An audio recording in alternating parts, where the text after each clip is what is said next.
La Viagra era una molécula para la presión arterial y fue el efecto secundario lo que hizo que la Viagra tuviera tanto efecto. Estoy disfrutando muchísimo y aprendiendo de todos los otros ponentes. De verdad que es una tarde que es un placer. Y espero haber escogido alguno de los temas que también sean de vuestro interés. A mí me ha pasado lo mismo, decir, bueno, de biomedicina, madre mía, ¿qué 3 temas cojo de biomedicina, ¿no? Cáncer, microbioma, envejecimiento. Y al final lo que he escogido es lo que me preguntan más mis amigos y mi familia, ¿vale? Y estos son estas 3 preguntas. Una, ¿los fármacos para adelgazar? ¿Qué pasa con estos fármacos para adelgazar que están todo el día aquí, ¿no? Está todo el día en las noticias? ¿Es marketing? ¿Tienen efectos positivos? ¿Cómo funcionan? La segunda es con respecto a que a lo mejor habréis oído en los periódicos toda la parte del gripe aviar, una nueva pandemia. Pues bueno, realmente es una preocupación y una vigilancia y quiero explicaros ese tema. Y la segunda parte, que tengo mucho en común, ¿no? Es toda la parte de inteligencia artificial en ciencias de la vida, ¿no? Que está realmente realizando un antes y un después. Bueno, empezaré con la parte de los nuevos fármacos para adelgazar. En realidad, este fármaco se desarrolló para tratar la diabetes tipo 2, ¿no? Que en los enfermos de diabetes tipo 2 lo que pasa es que tu páncreas no produce insulina y por tanto tienes mucho azúcar en sangre y necesitas un fármaco para bajar ese azúcar porque si no te destruye los tejidos. Entonces el fármaco que más utilizado es inyectar insulina, ¿no? Sin embargo, se desarrolló uno nuevo que es más sofisticado, que es una molécula que imita a otra molécula que tenemos en nuestro cuerpo, GLP-1, y esta molécula hace 2 cosas. Cuando va al páncreas, dice al páncreas, produce insulina, y esto lo que hace es bajar los niveles de azúcar. Y además va al hígado y inhibe la secreción de glucagón, que lo que hace es echarse azúcar a la sangre, y por tanto lo que hace es controlar muy bien los niveles de azúcar. La sorpresa, por tanto, eso está bien. La sorpresa fue un efecto secundario. El efecto secundario fue la pérdida de peso, ¿vale? Y ahí fue, claro, en una sociedad donde el problema es una epidemia de obesidad, un exceso de comida, pues claro, toda la parte de negocio y todo lo que mueve alrededor de la pérdida de peso es enorme. De hecho, esto pasó lo mismo con la Viagra. La Viagra era una molécula para la presión arterial y fue el efecto secundario lo que hizo que la Viagra tuviera tanto efecto, ¿no? Entonces, realmente tiene un efecto increíble sobre la pérdida de peso, pero este efecto se debe a que esta molécula, que en principio tenía receptores, ¿no? Receptores para que vaya a un órgano o vaya a otro, ha visto que hay receptores en muchos tejidos de nuestro cuerpo y de hecho tiene efecto en el cerebro y te da que no tienes hambre. Y adelgazas porque no tienes hambre, no comes. Y es así. Entonces, en un año de tratamiento se pierde aproximadamente un 20% de tu peso corporal. Si dejas de tomarlo y sigues comiendo mucho o no haciendo ejercicio, pues volverás a engordar, ¿no? Pero realmente sí que hay para personas de obesidad mórbida que esto tiene mucho recorrido, porque la obesidad lleva a otras muchas enfermedades, ¿no? Por tanto, tiene una prevención buena. ¿Es bueno para decir, hoy me sobran 4 kilos y tengo una boda y tengo que adelgazar? Pues no, y ahora os digo por qué, ¿vale? Se acaba de publicar un trabajo, creo que hace 2 o 3 días, en los cuales han hecho un estudio, un ensayo clínico con 2 millones de personas. 2 millones diabéticos, 1.800.000 tratados con insulina normal y el resto tratados con esta molécula. ¿Y qué hemos visto? Pues hemos visto unos efectos que tienen muchísimo interés por su efecto en el cerebro y un efecto muy claro sobre la adicción. Es decir, el mecanismo de recompensa que lleva a la adicción, que puede ser juego, puede ser alcohol o puede ser otro tipo de drogas, es increíble. O sea, bajan mucho los niveles de adicción. Luego también se ha visto un efecto muy interesante sobre Alzheimer, Parkinson y otros tipos de demencia. y también sobre el ictus. O sea, estas personas tenían menos frecuencia y tenían mucho más controlado si tenían adicción. Por tanto, eso es estupendo y ahora mismo hay pruebas clínicas dirigidas a esto, ¿no? Sin embargo, también vieron que subían otros riesgos. El riesgo más común es náusea. Pero por eso a la hora de dar esta medicación se da con un nivel muy bajo y luego se va subiendo poco a poco. Pero también se ha visto con algunas pacientes problemas de hipotensión, pancreatitis, que puede ser una inflamación del páncreas, y artritis, ¿no? Entre estas han sido las más importantes. Por tanto, ¿es una droga que tiene mucho recorrido y mucho interés? Sí, pero hay que tener en cuenta que tienes todas estas contraindicaciones. Una persona con obesidad que tiene muchísimos riesgos, sí que es muy interesante esta droga. Una persona que es no sé, que no es la obesidad, porque claro, ahora las normas estéticas son muy claras, ¿no? En ese caso no, porque tienes que tener en cuenta todas estas contraindicaciones. Pero es una droga, desde luego, con muchísimo recorrido. Esto lo que ha hecho es que las acciones de esas empresas están por las nubes y además hay una demanda que no dan abasto a tratar. De hecho, en Estados Unidos, no me acuerdo ahora mismo el número, pero un 15 o un 20% de personas estaban tomando para la obesidad y yo tengo alrededor mío al menos 4 o 5 personas que están tomando esto. O sea, veo que se está tomando muchísimo. Ahora, es carísimo, porque un tratamiento de un mes son 400 euros. ¿Vale? Por tanto, buenas direcciones, pero no hay que trivializar. En el caso de la gripe aviar, una nueva pandemia, todos los cambios de los últimos 20, 30 años en nuestra sociedad ha llevado a que en los últimos 20 años hayamos tenido un montón de brotes epidémicos y también pandémicos. ¿Por qué es esto? Pues la mezcla del calentamiento global con la globalización, el transporte de mercancías y personas y la deforestación ha hecho que tengamos contacto y luego toda la acumulación, la gran mayoría de la población vive toda junta en ciudades, que tengamos contacto con animales que antes no teníamos porque estaban en sus nichos y no solamente el animal, por ejemplo, podemos pensar, yo que sé, en una civeta que fue el que originó el SARS-1, pero también toda la zona, toda la parte de vectores que transmiten las enfermedades, por ejemplo, los mosquitos.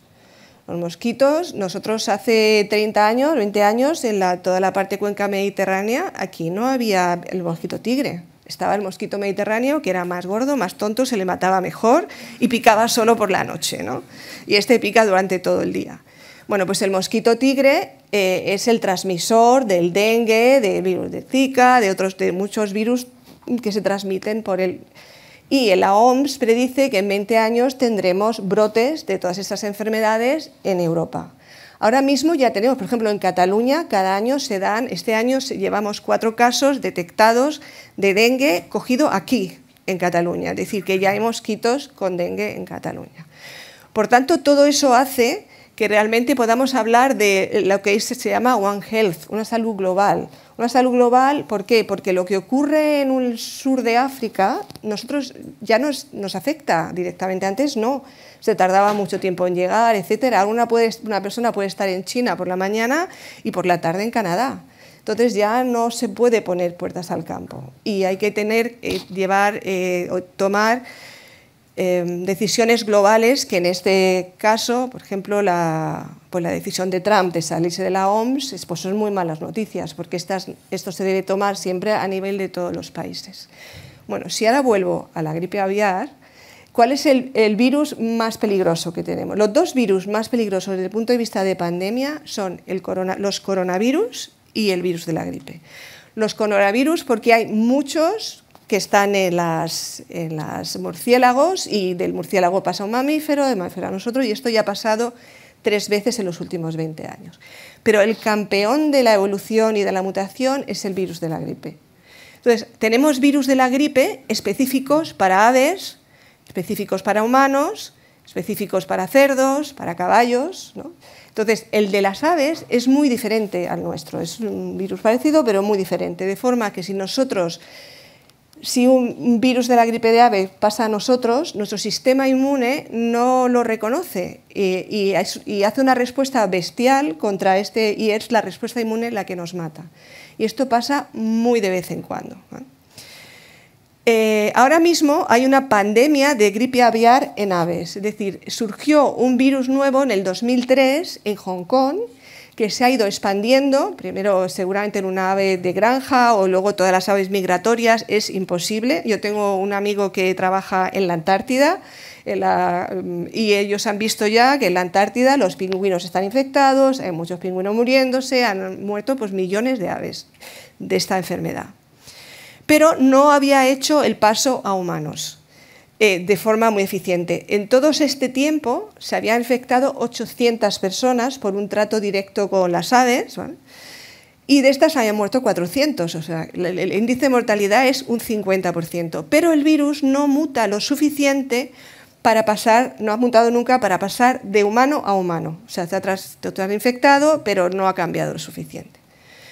Sin embargo, en Estados Unidos ahora mismo hay una gran preocupación porque bueno, está esta pandemia que hay muchas aves afectadas, el virus se llama H5N1 por su antigenicidad.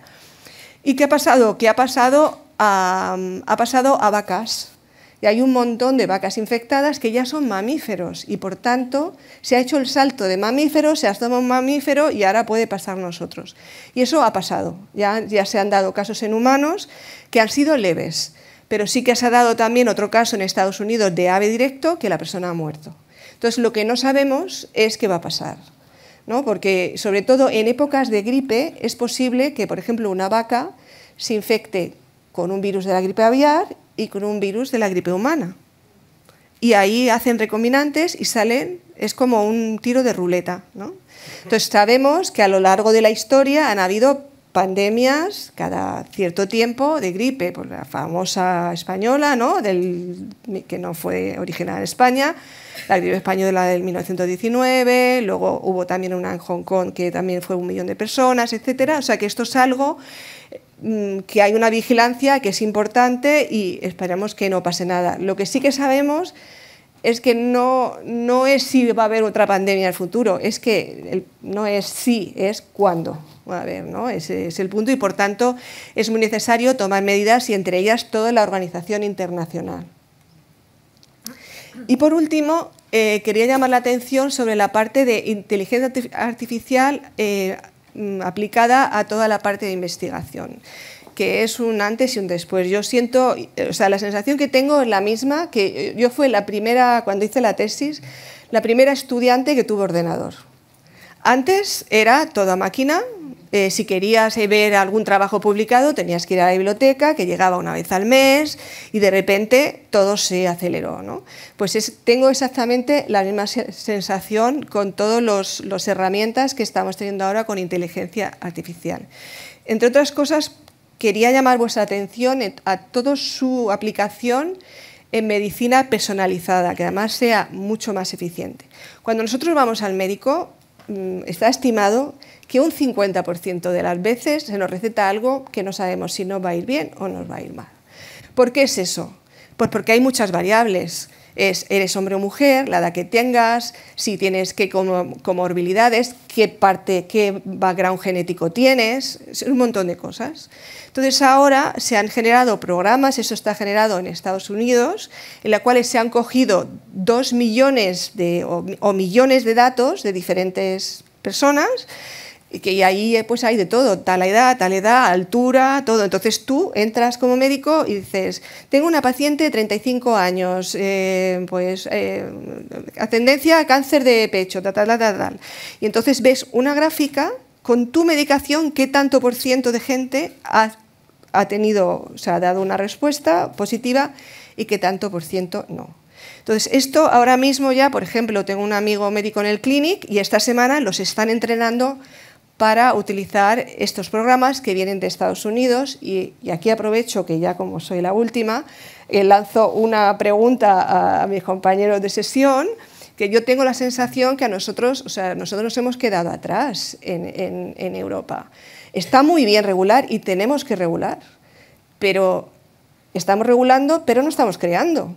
Entonces, todos esos programas nos llegan de Estados Unidos y nos van a pasar por encima, aparte teniendo en cuenta los cuántos miles de millones de dólares que van a dedicar a esto. Y esto es un problema, porque de hecho vamos a regular sus programas, eso es muy complicado. Entonces yo aquí veo un problema de avance tremendo. Es como si como si la industrialización no hubiera llegado en su momento a Europa, haría el paralelismo. Luego también un programa, el año pasado, el Premio Nobel de Química se dio a unos investigadores por la creación de un programa de inteligencia artificial que permite predecir la estructura de una proteína. ¿Y por qué esto es importante?